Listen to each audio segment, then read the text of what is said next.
Baik, kita mulai saja ya. Assalamualaikum warahmatullahi wabarakatuh. Selamat sore semuanya. Terima kasih sudah menyempatkan waktunya untuk menghadiri webinar ini. Perkenalkan, saya Siti Adifah Arofani, mahasiswa dari Universitas Insan Pembangunan Indonesia, jurusan Sistem Informasi, dan saat ini saya sudah menempuh semester 5. Hari ini kita akan sharing tentang Analyzing Gen Z Happiness Insight from Data. Jadi kita akan membahas bagaimana data science itu bisa digunakan untuk memahami kebahagiaan Gen Z.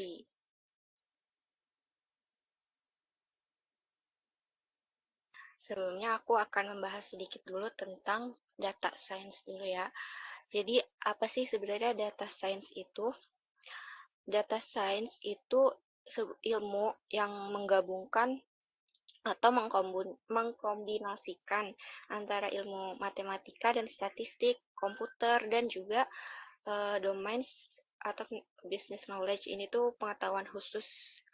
Misalnya, kalau data science itu digunakan dalam bidang kesehatan, berarti data science itu menggabungkan antara ilmu matematika dan statistik, komputer, dan juga pengetahuan kesehatannya itu sendiri. Terus kalau misalnya data science itu digunakan dalam bidang agrikultur misalnya, berarti itu dia menggabungkan ilmu matematika, komputer, dan juga pengetahuan tentang pertaniannya itu sendiri. Nah, tujuannya apa? Tujuannya itu supaya kita bisa menemukan pola atau tren dalam data dan membuat keputusan yang tepat berdasarkan data. Di mana kalau misalnya kita mengambil keputusan berdasarkan data, itu keputusan yang kita ambil itu keputusan objektif ya, dan lebih akurat daripada keputusan objektif. Nah, dalam proses data science-nya juga ini, dia memanfaatkan alat dan metode seperti machine learning, data mining, dan juga visualisasi data. Selanjutnya ada komponen utama data science. Yang pertama ada crawling data. Crawling data itu tuh kita mengumpulkan data dari berbagai sumber. Nah, kita juga bisa mengambil data yang udah di-crawling oleh orang lain atau yang udah dikumpulin sama orang lain gitu. Misalnya ada website yang namanya Kaggle. Jadi di Kaggle itu tuh banyak banget dataset yang udah di-crawling oleh orang-orang lain. Jadi kita nggak perlu susah-susah gitu ngumpulin data dari awal gitu. Nah, di Kaggle itu juga banyak kategori data yang bisa kita pilih sesuai kebutuhan kita. Misalnya kesehatan, finance, sosial, bahkan nanti untuk dataset yang digunakan dalam webinar ini juga saya ambil dari Kaggle. Selanjutnya ada preprocessing data. Preprocessing data ini tahap di mana data itu dibersihkan sebelum diolah atau dianalisis. Kita itu harus memastikan bahwa data yang sudah kita ambil itu bersih dan rapi, karena biasanya data yang kita ambil dari hasil crawling data gitu banyak data yang masih berantakan karena datanya itu mentah gitu. Jadi ada yang ada missing value-nya atau duplikat atau bahkan formatnya itu nggak sesuai ya. Jadi kita di tahap pre-processing ini kita bersihin dulu datanya, kita rapiin dulu datanya. Nah, selanjutnya kalau datanya udah dirapiin itu kita analisis atau kita olah menggunakan teknik-teknik yang sesuai dengan kebutuhan tujuan analisis kita gitu. Kita menganalisis data itu untuk apa? Misalnya kalau kita menganalisis data itu tujuannya untuk melihat hubungan antar variabel gitu, berarti kita melakukan analisis korelasi untuk melihat hubungan tersebut. Nah, selanjutnya setelah datanya dianalisis, kita visualisasikan gitu. Visualisasi ini juga penting banget ya karena membantu kita menyampaikan informasi atau insight dari data dengan lebih jelas dan menarik gitu. Karena biasanya kalau cuma melihat angka-angka di dalam tabel itu sulit untuk kita memahami pola atau tren yang ada. Tapi kalau divisualisasikan misalnya dengan grafik atau chart itu semuanya jadi lebih kelihatan jelas dan menarik juga. Selanjutnya decision making ini tuh mengambil keputusan berdasarkan data yang tadi kita udah olah ya, berdasarkan hasil analisis tadi. Selanjutnya, di sini ada mengapa data science penting ya, karena eh, dengan data kita itu bisa membuat keputusan yang lebih terstruktur, lebih akurat, jadi nggak asal nebak aja gitu, tapi berdasarkan fakta. Banyak data science juga eh, banyak dimanfaatkan dalam berbagai bidang. Yang pertama itu ada kesehatan. Misalnya data science itu bisa digunakan untuk memprediksi wabah penyakit, memprediksi penyakit, misalnya penyakit diabetes atau penyakit jantung dari informasi-informasi atau variabel yang diolah gitu. Terus ada juga misalnya dari aplikasi yang sekarang banyak digunakan ya, contohnya itu Strava. Buat yang belum tahu itu, Strava itu aplikasi yang dipakai untuk melacak aktivitas olahraga kayak lari, bersepeda, atau aktivitas fisik lainnya. Nah, di dalam aplikasi itu tuh ada penerapan data sainsnya. Kayak misalnya dia bisa kasih statistik tentang data jantung, kalori, dan kondisi kebugaran kita dari aktivitas yang udah kita lakuin. Terus juga ada di bidang keuangan, dia bisa mendeteksi penipuan, terus juga bisa mendeteksi uang palsu, kayak gitu. Terus di retail ada analisis perilaku pelanggan, sistem rekomendasi, dan juga di ilmu sosial itu ada memahami sentimen publik, kebahagiaan, kesejahteraan. Kita juga bisa menganalisis itu. Namanya menganalisis sentimen. Jadi kita bisa tahu komentar yang orang lain tulis itu positif, negatif, atau netral. Selanjutnya ada peran data science dalam memahami kebahagiaan. Data science itu memungkinkan kita untuk memahami kebahagiaan secara lebih mendalam melalui analisis data yang kompleks. Dalam konteks tadi kebahagiaan, data science dapat membantu menjawab pertanyaan seperti apa aja faktor yang paling mempengaruhi kebahagiaan seseorang. Terus juga bagaimana kebahagiaan dipengaruhi oleh kondisi ekonomi, sosial, dan kesehatan. Terus juga apakah generasi tertentu seperti Gen Z memiliki faktor kebahagiaan yang berbeda dari orang-orang pada umumnya atau enggak gitu ya. Nah, dengan menggunakan pendekatan data driven, kita dapat memperoleh wawasan yang lebih tajam dibandingkan dengan hanya mengandalkan observasi atau opini. Selanjutnya, ini kita kenalan dulu ya. Jadi Gen Z atau generasi Z itu lahir yaitu generasi yang lahir ya, antara pertengahan tahun 1990-an sampai tahun awal 2010-an. Itu tuh generasi yang tumbuh dalam era teknologi digital, globalisasi, dan perubahan sosial yang cepat. Mereka dikenal sebagai generasi yang sangat terhubung dengan teknologi serta memainkan peran besar dalam kehidupan sehari-hari. Nah, kenapa sih penting itu? Kenapa sih kebahagiaan Gen Z itu penting? Karena Gen Z itu juga berperan penting ya dalam untuk masa depan gitu, misalnya dia itu menjadi penggerak ekonomi global di masa depan dan juga memiliki potensi yang besar untuk membawa perubahan sosial yang besar, terus menciptakan kebijakan yang mendukung kesehatan mental dan kesejahteraan jangka panjang, juga memastikan kebahagiaan mereka dapat menghasilkan individu yang tangguh dan berdaya saing.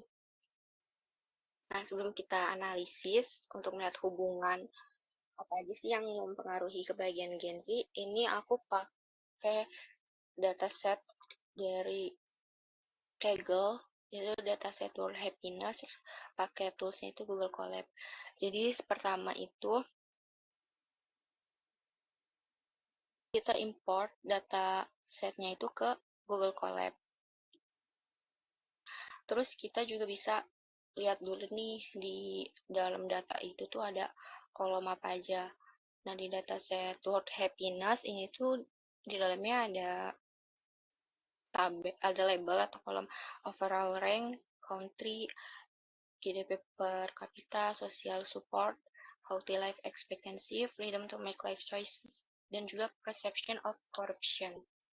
Tapi karena kita hanya untuk melihat bagian Gen Z itu kita ambil yang GDP per kapita, social support, dan juga healthy life, dan juga freedom to make life choices ya. Terus selanjutnya ini tadi kita masuk ke tahap data preparation ya, atau preprocessing data. Jadi datanya itu kita rapiin dulu, kita bersihin dulu. Nah, di sini kita cek apakah di data tersebut ada missing value atau tidak. Nah, hasilnya itu ternyata di data tersebut tuh tidak ada missing value. Terus selanjutnya kita memeriksa duplikasi. Takutnya itu di datanya itu ada data yang duplikat gitu. Nah, berdasarkan ini udah dicek, terus hasilnya itu nggak ada duplikat ya. Di sini berarti datanya aman. Terus kita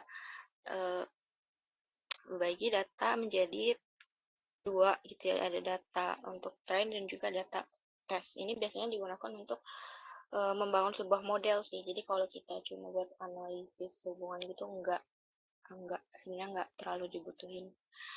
Nah, ini udah data preprocessing, lalu kita masuk ke data analisis atau exploratory data analysis. Nah, di tahap ini tuh kita eksplorasi dulu data buat dapetin gambaran awal. Kita akan lihat bagaimana variabel-variabel itu tersebar dan saling berhubung ya. Jadi nanti ada visualisasi dari bar chart, terus scatter plot, box plot, dan juga heat map. Nah, pertama-tama kita akan melihat struktur datanya dulu untuk melihat variabel apa saja yang ada di dataset ini ya. Nah, tadi aku udah bilang nanti yang bakal kita gunain itu yaitu variabel GDP per kapita, social support, healthy life expectancy, dan juga freedom to make life choices. Nah, selanjutnya ini melihat distribusi variabel, melihat sebaran variabel itu. Ini di sini ada, jadi yang barnya ini nih itu negara ya. Jadi semakin tinggi si batangnya ini mengartikan bahwa variabel GDP per kapita ini berpengaruh besar di negara tersebut. Misalnya di negara ini tuh tinggi banget, ini berarti artinya GDP per kapita itu sangat berpengaruh di negara itu. Terus di sini ada bar dari social support. Nah, di sini ada yang di sebuah negara yang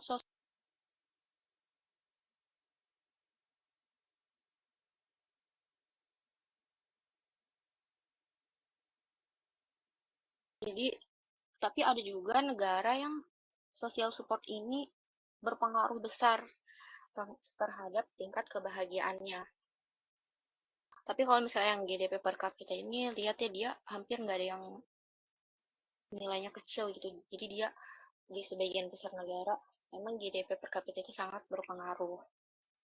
Kalau ini freedom to make life freedom to make life choices itu ada nih di satu negara yang dia itu juga nggak berpengaruh besar buat tingkat kebahagiaan seseorang gitu. Tapi ada juga di negara yang dia itu tingkat kebebasan itu berpengaruh banget buat kebahagiaan seseorang. Terus untuk healthy life expectancy juga sama ya, dia ada di beberapa negara yang nggak begitu berpengaruh terhadap tingkat kebahagiaan seseorang. Selanjutnya ada visualisasi scatter plot. Jadi ini tuh ada, mungkin ini nggak terlalu jelas ya, tapi di sini tuh ada sumbu X yang biasanya menunjukkan variabel pertama. Ini variabel pertamanya itu GDP per kapita, dan sumbu Y itu menunjukkan variabel kedua atau skornya. Jadi kalau kita lihat, kalau tren garisnya itu naik, itu berarti sama kayak tadi ya, dia tuh si variabel itu berpengaruh terhadap kebahagiaan seseorang. Di sini tren GDP per kapita cenderung naik daripada support support social support daripada social support itu turun gitu. Terus selanjutnya ada heat map. Ini itu namanya heat map ya. Jadi setiap kotak di heat map itu mewakili hubungan dua variabel. Jadi misalnya satu kotak ini nih, yang 0,79 ini tuh mewakili dari variabel GDP per kapita dengan variabel skor. Jadi, oh berarti kita bisa lihat hubungan GDP per kapita itu, hubungannya untuk tingkat kebahagiaan itu sebesar 0,79, skornya itu 0,79. Terus social support yaitu skornya 0,78. Healthy life expectancy skornya itu sama 0,78. Freedom to make life choice-nya udah pilih 0,57, sama kurang jelas juga ya, 57 atau 52. Jadi kalau warnanya semakin pekat itu tuh dia semakin mendekati angka 1. Jadi itu korelasinya cenderung kuat. Tapi kalau warnanya kayak ini lebih samar gitu, itu mendekati minus 1 atau korelasi atau hubungannya itu lemah. Itu bisa dilihat ya, kalau yang nilainya 1 itu warnanya pekat banget dibanding yang 0,05 ini tuh samar banget warnanya. Terus ini kita lihat distribusi datanya dalam bentuk box plot. Box plot ini tuh menunjukkan penyebaran data. Di dalam box plot ini tuh ada garis tengah yang mewakili median atau nilai tengah. Dan kotaknya ini tuh mewakili interquartile rank yang menunjukkan sebaran data dari kuartil pertama atau Q1 sampai kuartil ketiga. Nah, ini tuh ada garis yang namanya whiskers. Whiskers ini kalau misalnya, ini tuh disebut outlier. Jadi kalau misalnya ada data, nih titik ini nih yang di luar garis whiskers, itu dia outlier. Artinya nilai itu tuh nilai yang beda sendiri atau beda dari kebanyakan nilai yang lain itu. Di sini artinya karena di sini ada nilai pencilan atau nilai outlier yang berada di bawah whiskers, itu berarti kalau misalnya dia nilainya di bawah whiskers itu berarti kecil ya, dia outlier rendah. Kalau misalnya ada di sebelah sini itu outlier tinggi. Nah, karena ini adanya di bawah whiskers itu berarti artinya ada di suatu negara yang nilai social support itu enggak terlalu berpengaruh ke tingkat kebahagiaan. Terus ada di sini juga ada outlier freedom to make life choice, cuma dia cuma 1 dan enggak terlalu jauh dari dari garis whiskers. Sini juga ada di healthy life expectancy ada nilai outliernya. Terus selanjutnya kita akan melihat relasi atau hubungan dari variabel-variabel yang tadi. Kita akan melihat hubungan variabel GDP per kapita, social support, healthy life expectancy, dan juga freedom to make life choices. Ini kita hitung korelasinya dan kita tampilkan korelasinya dalam bentuk tabel. Ini hasil korelasinya. Yang pertama itu yang paling berpengaruh ada GDP per kapita dengan nilai skornya itu 0,793883. Artinya GDP per kapita ini berarti memiliki korelasi tertinggi dengan happiness score itu 0,39. Ini menunjukkan bahwa kesejahteraan ekonomi itu sangat mempengaruhi tingkat kebahagiaan. Jadi generasi Z atau generasi Gen Z yang hidup di negara dengan GDP per kapita yang lebih tinggi itu cenderung merasa lebih bahagia karena adanya akses ke sumber daya yang lebih baik. Terus yang kedua itu ada healthy life expectancy. Ini menunjukkan korelasi yang sangat kuat juga, yaitu 0,77 atau 0,78. Hal ini pun menandakan bahwa kesehatan fisik dan akses ke layanan kesehatan juga faktor yang penting bagi kebahagiaan generasi ini. Terus selanjutnya yang ketiga itu ada social support. Social support itu ada dengan nilai korelasinya 0,77 sama ya kayak healthy life expectancy. Ini menekankan pentingnya hubungan sosial yang kuat dan juga jaringan dukungan dalam mempengaruhi kebahagiaan bagi generasi Gen Z. Kemampuan untuk mengandalkan orang lain di sekitar mereka merupakan aspek penting dalam kehidupan mereka. Dan biasanya generasi Z itu Gen Z itu butuh support system. Terus yang ketiga itu yang keempat itu ada freedom to make life choices. Itu nilai korelasinya itu 0,56. Ini tuh cenderung rendah nilai korelasinya dibandingkan dengan yang 3 tadi. Ini menunjukkan bahwa perasaan memiliki kontrol atas hidup sendiri meskipun penting mungkin tidak menjadi prioritas utama dibandingkan dengan faktor ekonomi atau kesehatan. Jadi berdasarkan hasil korelasi tadi, kesimpulannya faktor yang paling mempengaruhi kebahagiaan seseorang itu adalah GDP per kapita yang mewakili kondisi ekonomi. Diikuti yang kedua itu ada harapan hidup sehat atau healthy life expectancy dan juga dukungan sosial. Artinya semakin baik kondisi ekonomi dan semakin sehat seseorang dan juga mendapatkan banyak dukungan, itu dia semakin tinggi tingkat kebahagiaannya.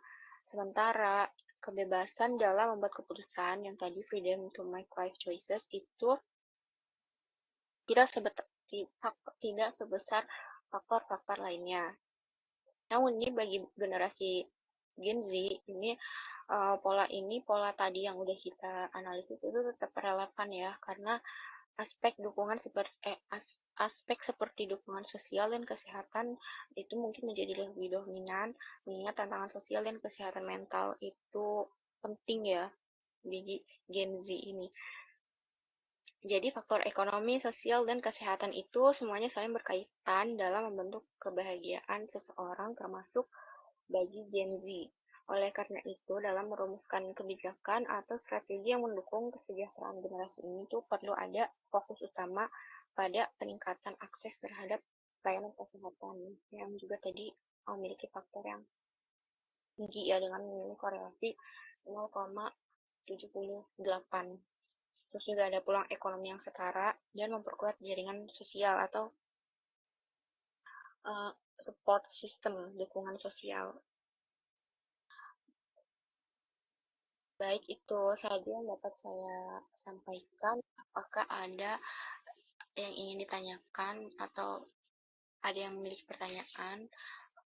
Saya tunggu 2 menit sampai 4 lewat 2 ya teman-teman. Kalau ada yang punya pertanyaan,